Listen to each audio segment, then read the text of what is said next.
Hello and welcome back to my YouTube channel. If you're new here, my name is Tolu. I talk about everything travel, sometimes lifestyle. I don't know if I do that. And if you've not subscribed, kindly subscribe if you're seeing this video. Pretty please. So, without further ado, let's get into the point. If you're here, I'm assuming you probably have a US visa interview coming up because the description says it all. Or you know someone that has a US visa interview coming up. So we're going to divide this series into 3 parts. We're always dividing the series into 3 parts. How the process is when you get to the embassy, what to take along with you to the interview, and how the interview itself goes. So now let's bear in mind that I had my visa interview in the UK. When I say everything you need to know about a US visa application, I mean everything you need to know. The first thing you need to know is you need to fill your DS-160 form. As I don't know anything about migrating as a student, so I'm only here to talk about the B1, B2, business or tourist visa. So you need to fill out your DS-160 form on the website. If you just Google DS-160 form, you get across to it on the US website. Now, this form can be long. It can take you up to 1 hour filling out this form, and I just want you to fill out this form as truthfully as possible. Now, because you're giving them so much information, chances are that you're not going to get a visa interview date immediately. It could be, in my case, it was as long as 5 months from when I filled the form to when I had my interview. Chances are that you would not remember everything you filled in that form if you tell a lie. But if it's the truth, then it would just automatically come to you very, very naturally. So try as much as possible to fill the form as truthfully as possible, as detailed as possible also. So they're asking you countries you've been to, your father's name, what you do for work, where you went to school. Just answer it the best way you can. So after you fill this form, then you move ahead to book a date in the country you live in. In my case, I live in the UK. So I went to the UK US Embassy website and then I got a date. When I paid, it was about, the payment fee is about £150. I don't know if that is correct right now, but I think it was £150 thereabouts. And then obviously there were no dates for about 5 months. So what do you have to take along with you to the interview? You've chosen your time, you've chosen your date. As much as possible, you need to get to the embassy early enough. I just wanted to get mine over with ASAP, so I chose the 7:30 appointment. Who does that? Me. I wanted to get it out of the way as soon as possible. What you definitely need is a confirmation slip saying that yes, you have your interview date for this day, or else they may not let you in. Another thing you should have when you're going for your interview would be your BRP. If you're an immigrant, I think all immigrants in the UK have BRPs. So you'd need to have your BRP, you'd need to have proof that you're employed, maybe pay slips or letters from your company. You need to have all of those. But generally, unlike the Schengen visa application, they don't need loads and loads and loads of documentation from you.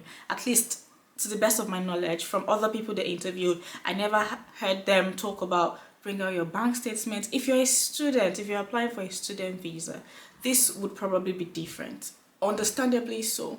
But for me, nobody asked me for my bank statements, which I did not take along anyway.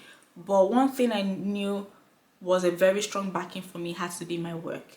So I took along with me my pay slip and my letter from work.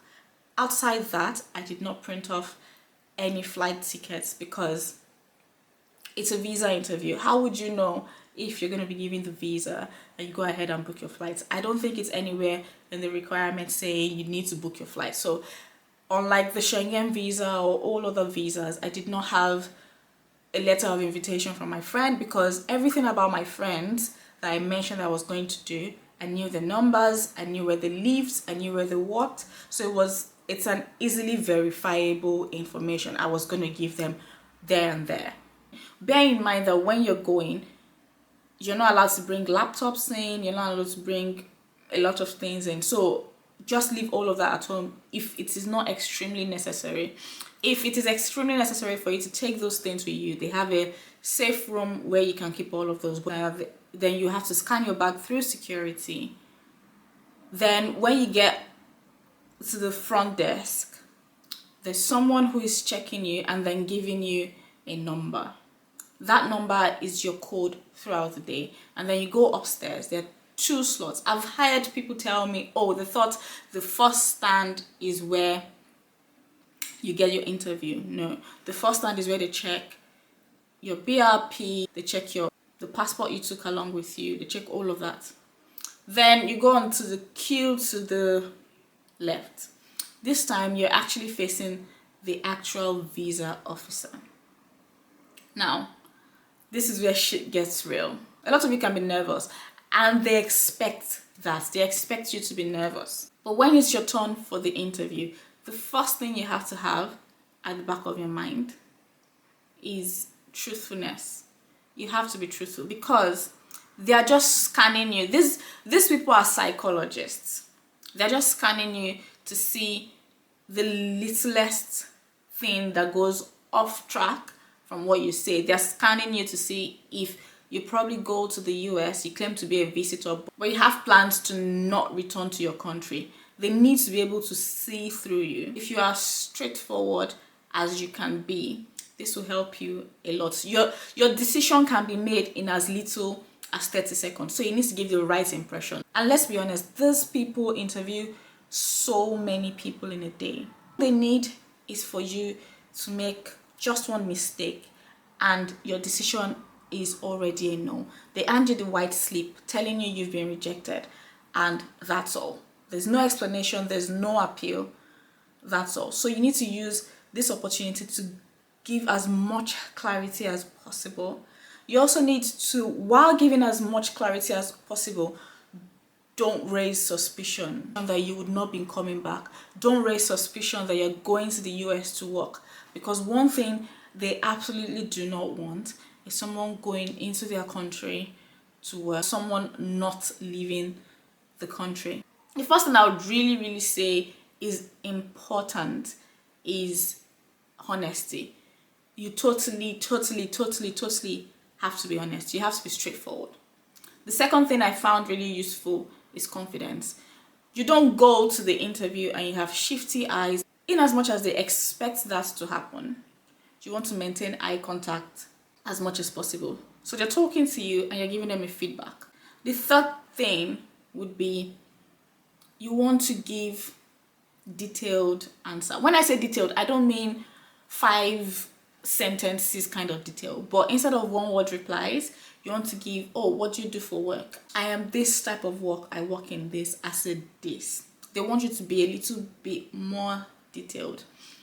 The way my interview went was, I filled in my form. So before you get there, obviously your profile is in front of them. They can see, they're not going to go through the entire 10 pages of application form you've submitted, but they've been trained to just skim through and pick out the important things they want to ask. They want to be able to know that you're going back to your country. The first thing they ask you, who are you going to visit? Most likely you fill this on your form. If you remember earlier, I said try to be as truthful as possible, because if you fill this on your form, that is also what they will expect you to say. So if you feel you're going to visit a friend and you say you're going on vacation, kind of 2 different things. So you don't want to say 2 different things.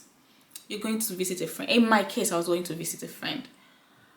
And they asked me, who are these friends? I gave them the names of my friends. The next thing was, which state do they live in? You want to know all the details about your friend as possible. You want to know the city they live in. You want to know the state they live in. You want to know possibly what they do for work if you say you're going to visit your friend. And if you say you're going on vacation, so you want to say where you're going to visit, you want to give things about what you're going to do. Oh, I'm going to New York, I'm going to see this thing, I'm going to see that thing, as many things as possible. Then the next stage is they want to determine if you have ties to the country you are leaving. So we'll take the UK for example. Do you work? Do you have a spouse? Do you have children?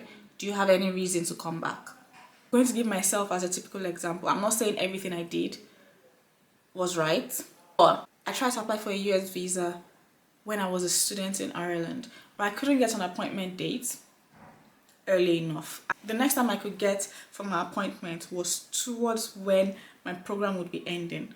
I just told myself, this looks sketchy. I would think, why are you trying to apply for a visa when you're leaving the country very soon or when your program is ending? So I just put that plan in a backseat. So when I got my full-time job, then I was confident enough to apply. I think you get the drift I'm coming from here. So you need something stable to tie you back. I'm not married. I don't have kids. I'm in a foreign land. So that would probably, if I'd applied earlier before the end of my master's, that would probably have raised some red flags. And we don't want that kind of rejection history, do we? So this time I have a permanent job, I have a more stable job. The next thing she asked was, what do you do for work? I told her I am this.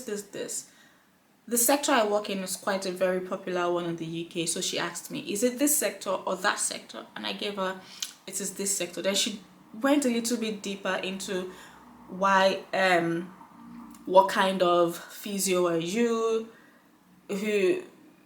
How long have you been working for? Which like I said, I already filled in my form.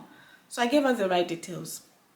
Then she asked another very important question, which I think was one of the determining questions for me. She said, when did you get into the UK? So if we break this down, she's probably trying to see if I'd come from Nigeria. I'm originally Nigerian. If I'd come from Nigeria into the UK and just 4 months of being in the UK, I'm trying to apply for a US visa. So that would have been a red flag. So I did tell her when I got into the UK, but without leaving this to chance, because I know it is a very important question. I quickly added that I had been in Ireland for 2 years doing my master's in so and so, and she was like, fine, cool.